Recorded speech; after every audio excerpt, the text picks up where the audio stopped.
Давайте представим нашего третьего спикера. Итак, встречайте, Масрур Ишанов, директор Технохаб Душанбе. Здравствуйте, уважаемые дамы и господа. Остались самые стойкие, да? Реально монстры такие, динозавры, которые хотят впитывать знания, красавчики. Здравствуйте еще раз, меня зовут Масрур Ишанов, я являюсь директором Технохаб Душанбе.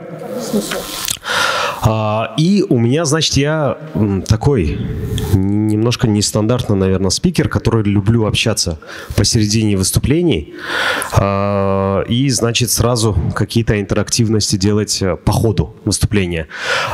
Первый вопрос, наверное, кто когда-нибудь слышал, был на моем выступлении вот эта тема? Нет, да? Ага. Значит, что-то новое будет для вас сегодня. Вы были, да? Серьезно? Да, было выступление. Значит, сегодня мы поговорим про IT-стартапы. Вообще, что такое IT-стартап? Кто может ответить на этот вопрос? И почему стартап всегда должен быть IT? Давай. Голос командный? Кричи. Стартап – это ты пробуешь что-то новое, что-то нестандартное, и это как формат эксперимента.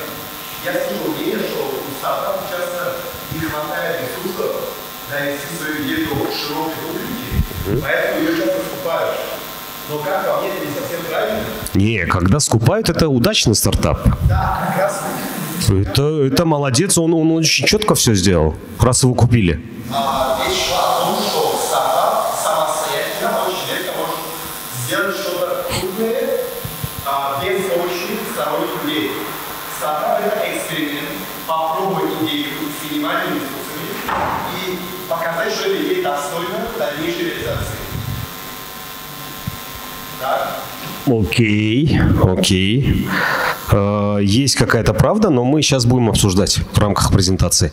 Так, я вот чуть-чуть перепрыгнул. Про себя забыл сказать. Ишанов Масрур. Более 17 лет опыта в телекоммуникациях и IT-секторе. Последние, наверное, лет 8 я занимаюсь, 8-9, занимаюсь именно с разработчиками, с айтишниками работаю, со стартапами периодически работаю. И, значит, сейчас я являюсь руководителем Технохаба. И, значит, IT-стартап. Вот как раз к вопросу было, почему я хотел спросить, что такое IT-стартап. Вот молодой человек сказал, что это гипотеза, да, так я понимаю, эксперимент, гипотеза, которую они должны проверить. Да, это частично правда. Вопрос уникальности. Как вы думаете, вот идея должна быть уникальной или нет? Не обязательно. Молодец. Нет, не всегда, я бы так сказал. Вот, IT-стартап, тут на самом деле то, что сгенерировано, то есть что мне сгенерировал ChatGPT, потенциальное масштабирование, они отличаются гибкостью, быстрыми циклами разработки с минимальными начальными затратами. Это, в принципе, то, что вы отметили.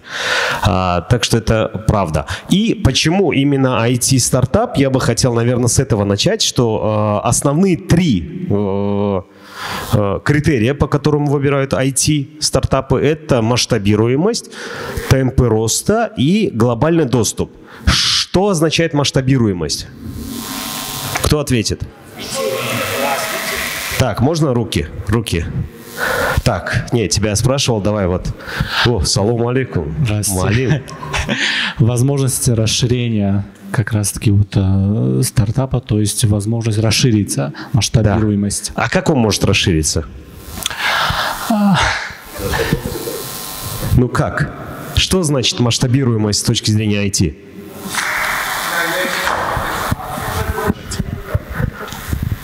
Правильно, обслуживать больше клиентов, то есть не зацикливаться на каком-то определенном рынке. Поэтому те IT-стартапы, которые вы планируете делать, всегда смотрите с точки зрения масштабируемости этой идеи. Очень многие зацикливаются на проблемах, которые существуют только у него в голове. Это самая проблемная черта стартапера. Потому что он думает, что если у него эта проблема в голове, все остальные точно так же видят эту проблему. А это неправда. И вот сегодня был как раз на бизнес-сессии вопрос был, мы сделали крутой инструмент, но никто не пользуется. Ну, блин, это не крутой инструмент, это беспонтовый инструмент. Раз никто не пользуется, значит, вы не изучили рынок и не даете рынку то, что он хочет. Поэтому, если у вас в голове это крутой инструмент, а люди это не хавают, беспонтовый инструмент. И вам надо делать что-то другое. И темпы роста. Что скажете насчет темпов роста? Почему в IT-стартапах темпы роста вообще крутые? Ну, цифровизация, да. И вообще стартап, когда берешь, вот есть традиционный бизнес, есть стартап. Одна из разниц традиционного от стартапа – это, по сути, темп роста. То есть стартап через несколько лет он может дать x400, x500 к начальному, а традиционный бизнес не может такое дать. То есть если вы открыли магазин, начали что-то продавать, вы максимум через год, там, я не знаю, можете сделать x2. Ну, это в лучшем случае вы можете сделать x3. А стартап может сделать x500. Что такое x500? Вот. Ну, я молодежь спрашиваю. Хотя, да, сейчас молодежь, кстати, предложили до 60 лет сделать молодежи. Поэтому крутая у нас будет молодежь скоро. Вот. И глобальный доступ, опять же, вы многие отметили, что глобальный доступ это, то есть у вас нет границ. Вы можете где угодно, как угодно развиваться, что в принципе наши очень многие стартапы сейчас и делают. То есть они проверяют какие-то гипотезы в Таджикистане и начинают работать там в Узбекистане, в Казахстане, в Кыргызстане. Кто-то, которые лучше, они в Сауди уходят, у которых есть возможности, есть инвесторы и так далее. То есть вы глобальный доступ, вот именно это про то, что нету границ. И давайте поговорим тогда от идеи до реализации. У меня сейчас будет там несколько блоков. Я хочу, чтобы вы немножко ответили, еще не видя эти блоки, с чего начинается стартап. Классно. Что дальше? Идею придумали. Что дальше? Стартап начинается с MVP. Минимально MVP чего? Минимально работоспособный продукт. С чего? Стартапа. Нет, вот сейчас тебе сказали. Ты не слышал. Идея. Команда, MVP. Дальше? Да? Теперь давайте я вам отвечу. Стартап, это вы правильно отметили, идея, но идея, она опять же под собой имеет пункт, это сбор единомышленников, команды. Это очень важно, кстати, чтобы команда была так скажем, профиля, но они в общем верили в реализацию этой идеи. Понятно, да? И второй – это рынок. Это не MVP, это рынок, это аналитика, это понять спрос рынка, что он хочет, и дальше уже идет MVP. Че, 2 минуты осталось? Нифига себе. Окей. Идея, рынок. Рынок, опять же, надо проанализировать, что вы предоставляете, кто ваши потребители и так далее. Дальше идет MVP, это минимальный продукт жизнедеятельности. На примере, допустим, вопрос вот такой. Кто-то слышал, вот ты, наверное, слышал это. Кто знает, не отвечайте. Кто не знает, подумайте. MVP автомобиля. Что это может быть? То есть есть сложная конструкция, автомобиль, двигатели и так далее, что может служить его минимальным продуктом жизнедеятельности. И почему? Так, телега, один из вариантов, окей. Колесо. Колесо может ехать самостоятельно? Его толкаешь. Окей. Что еще? Велосипед. Так, нет.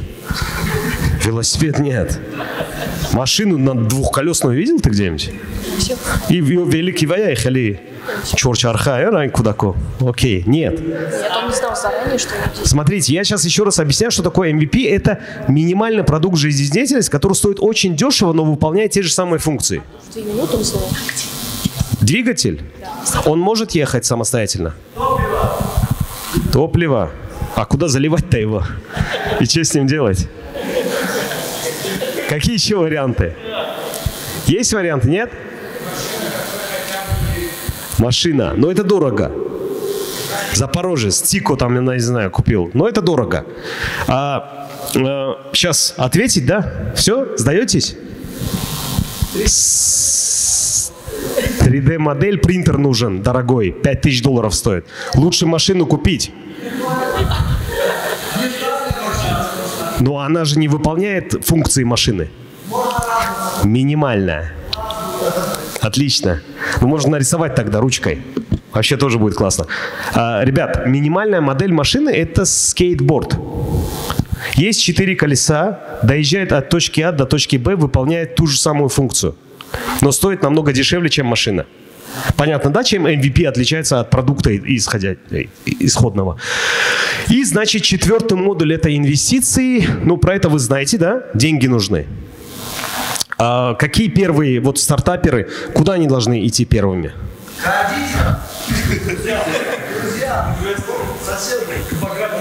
Отлично! Вы ответили, на самом деле, на вопрос. Есть 3 F.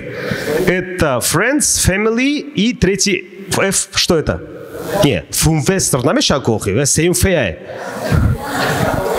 3 F. То есть Friends, друзья, Family и третий пункт. Кто? Нет, дурак, Fool. Который может дать деньги. Потому что только дурак может отдать незнакомцу деньги, пока вы что-то не показали. То есть вот эти 3 F работают. Самое первое – это друзья, опять же, потом семья, друзья и, значит, опять же, дураки. Но дураков сейчас мало осталось. Ищите. И, значит, запуск стартапа самого идет. То есть это цикл именно запуска IT-стартапа. И вот там стрелочка. Что там она означает? Как вы думаете? Она вот двигается постоянно. Да. Но он программист просто. У них там всегда другая страница. Не-не-не, то есть вы идею сделали, рынок изучили, MVP сделали, инвестиции сделали, запустили свой стартап. Что дальше? Масштабирование. Об этом я говорил, что вы должны увеличиваться. Вы должны покорять все больше и больше. Окей. И, значит, отличие IT-стартапов от бизнеса. Вот я, на самом деле, когда с той стороны смотрел, когда спикеры смотрят, как-то некрасиво выглядит это. Ну, нету суфлера. Но приходится читать. Да, минимальные стартовые инвестиции, быстрая адаптация к изменениям. Вот стартап, кстати, от бизнеса чем отличается? То, что он быстро может менять свои идеи. И еще раз повторюсь, что в предыдущем слайде, когда вы идею у себя в голове нарисовали и пошли изучать рынок, и если вы видите, что на рынке эта идея нафиг никому не нужна, возвращайтесь обратно к идее и начинайте дорабатывать ее, чтобы она была нужна. Вот этот цикл, пока вы не поймете, что рынку это нужно, не надо идею запускать. Вы время потратите, деньги потратите.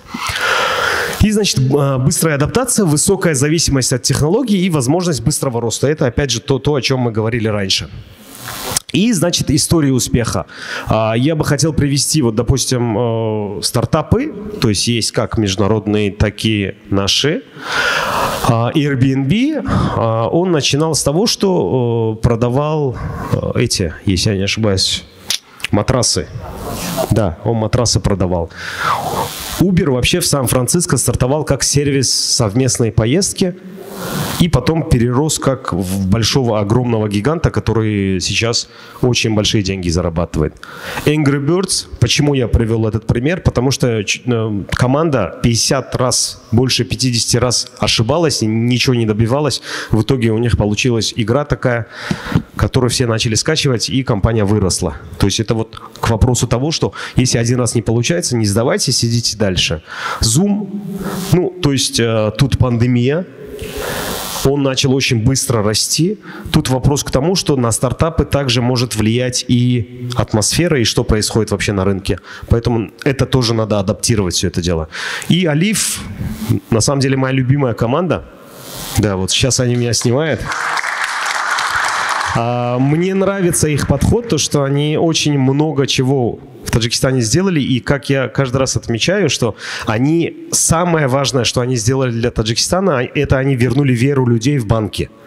Вот это был очень такой стрессовый момент, когда люди перестали доверять. Алиф своими продуктами, своими финтех, так скажем, направлением очень сильно вернул веру. И все остальные начали им пользоваться. Так что все должны быть благодарны Алифу. Вот. Так как у меня времени мало, я дальше пойду. И, значит, топ-10 советов. Сконцентрируйтесь на решении одной проблемы. То есть вот это очень важно. Я с многими стартаперами, когда разговаривал, они говорят, мы хотим реализовать социальную сеть, музыкальный стриминг, маркетплейс. И все это должно быть в одном. Я говорю, слушай, есть Alibaba, есть Facebook, есть Apple Music. Они по отдельности работают? Да. Я говорю, а почему ты хочешь объединить их? Он говорит, ну вот я крутой такой. Я говорю, ну у них денег много. Если бы они видели, что это работает, они бы давно это сделали. Думай о том, что реально нужно рынку. Зачем ты комбинируешь и делаешь Франкенштейна, который у тебя будет неповоротливый и будет уродливый. Окей. Дальше. Найдите свою целевую аудиторию. То есть постоянно фокус держите именно на человеке, которому это все нужно. То есть вот как вы поймете, что вот реально вы его проблему решаете, и таких, как он, много, у вас стартап будет успешным. Создавайте сильную команду, но это, мне кажется, без сильной команды вообще ничего нельзя. То есть везде нужно делать сильную команду и единомышленников, потому что они должны быть мотивированы не только деньгами, но и самой идеей. Желательно вообще, чтобы они деньгами не были вначале мотивированы. Начинайте с малого, ну это MVP, опять же, регулируйте, тестируйте, улучшайте продукт. То есть постоянно не стесняйтесь, не бойтесь менять гипотезы, не бойтесь менять свой продукт, не бойтесь менять свой подход. Поэтому это тоже важно очень. Привлекайте инвестиции разумно, то есть не бегите в банки, не берите большие кредиты под проценты, потому что тот стартап, который начинает с кредитов, это не успешный стартап. Сразу говорю, потому что вы будете работать на банк. Потому что те проценты, которые банки дают, к сожалению, они у нас очень высокие, и вероятность того, что вы будете отбиваться в начальном этапе, это очень сложно. Масштабирование уже можно подумать, когда у вас уже работают и деньги приносят. Не бойтесь провалов, то есть каждый раз что-то новое получается. Учитесь у конкурентов, то есть очень многие тоже недооценивают, они говорят, я делаю уникальный продукт, у меня нет конкурентов. Я говорю, не, чувак, ты не изучил рынок, конкуренты есть у всех. И вопрос к тому, что насколько ты учел те ошибки, которые они делали, и применил их к себе. То есть что ты сделал лучше? Ответь на этот вопрос. И, значит, работайте над клиентским опытом. Это, опять же, вопрос именно удержания клиентов, потому что если вы начнете сразу, и у вас клиентский опыт будет плохой, то человек второй раз не вернется, потому что к стартапу они не возвращаются. Думайте о долгосрочной перспективе, желательно рисуйте сразу картину на 3, 5, 10 лет, что вы видите в этом. От этого будет зависеть ваша стратегия развития, которую вы будете делать, поэтому всегда концентрируйтесь на долгосрочной основе, если вы тем более верите. И вопрос экзита, он очень важный, потому что любой стартапер, который делает успешный стартап, он всегда продается. То есть это очень хороший показатель, если тебя купили. Поэтому не надо этого бояться, нужно изначально просто продумать, как правильно продаться и сколько это стоит. Вот. И, значит, самый важный вопрос, 3 вопроса, почему вы должны, ну, с чего вы должны начать, то есть это почему здесь, почему именно это и почему именно вы. То есть, если вы ответите на этот вопрос, и если вы учтете все вот эти вот моменты, то, в принципе, вы, возможно, станете хорошим стартапом. Спасибо огромное.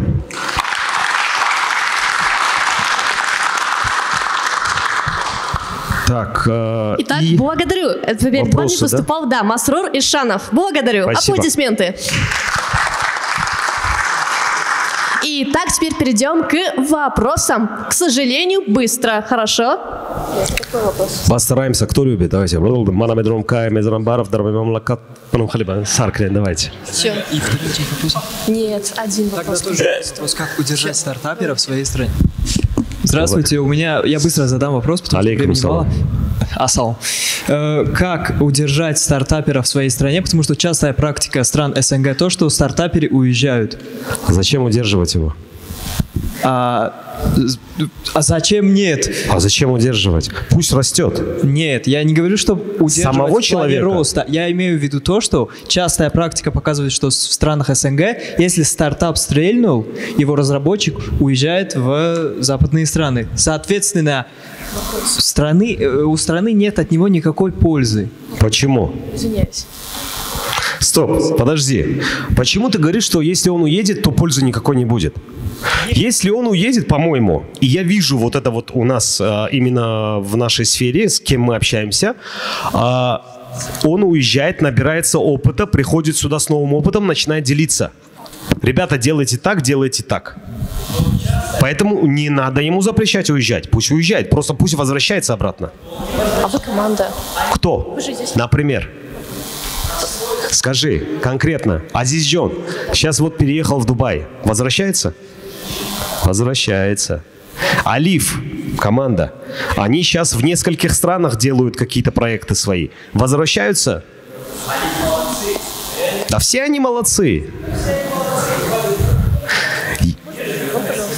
Это другой вопрос. Там уже политика.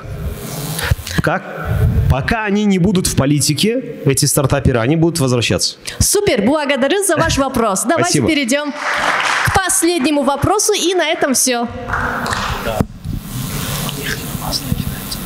Все. Здравствуйте, меня зовут Джонона, и у меня вопрос. Давайте. На какие знания должен обратить внимание менеджер для найма сотрудника? То есть какие Интересно. знания он должен... Ну, начать про это брать? сегодня на самом деле говорили вот предыдущие коллеги. То есть есть хард-скиллы, есть софт-скиллы, на что стоит обратить внимание. И кто вам нужен. В первую очередь вам, когда, я по своему опыту делаю, когда мы какую-то вакансию открываем, мы рисуем портрет сотрудника, который нам нужен. То есть мы безлично просто рисуем его характеристики, и потом, когда резюме получаем, мы начинаем сверять, насколько он подходит нам. Поэтому это все зависит именно от позиции, все зависит от команды и все зависит от того, что вы хотите от него. От этого зависит уже на что обращать внимание. Там есть два. Хард-скиллы и софт-скиллы. И там третье еще бизнес-скиллы сказали, да. Да, давайте. Давай. Жги. Давайте возьмем.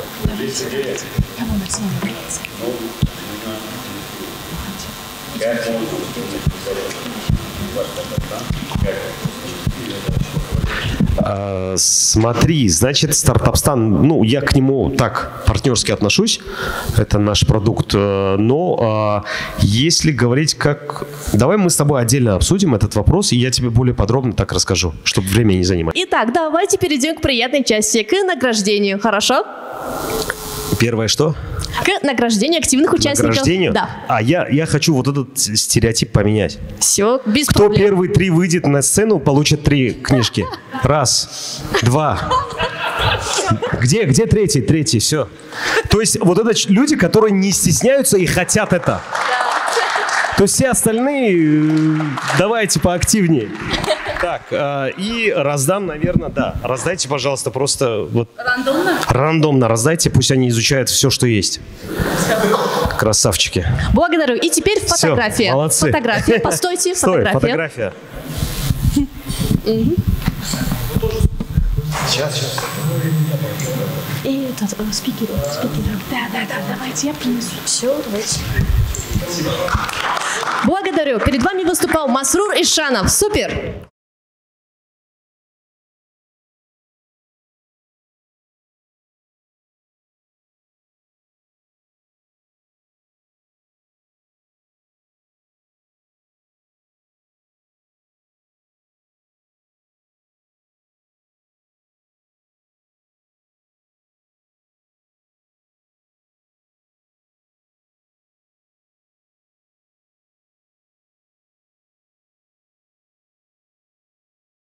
Дорогие участники, мы благодарим за ваше Не время. хотят, видите? Благодарим, да, за Всё, ваши всё, всё. вопросы. Всем давали 5 человек, мне 3. И то и в конце меня поставили. Все, нет. К сожалению, я прошу прощения, от меня ничего не зависит. Ты не можешь проследить во время... Серьезно? Хорошо. Хорошо. У меня мало времени, поэтому я ускорюсь.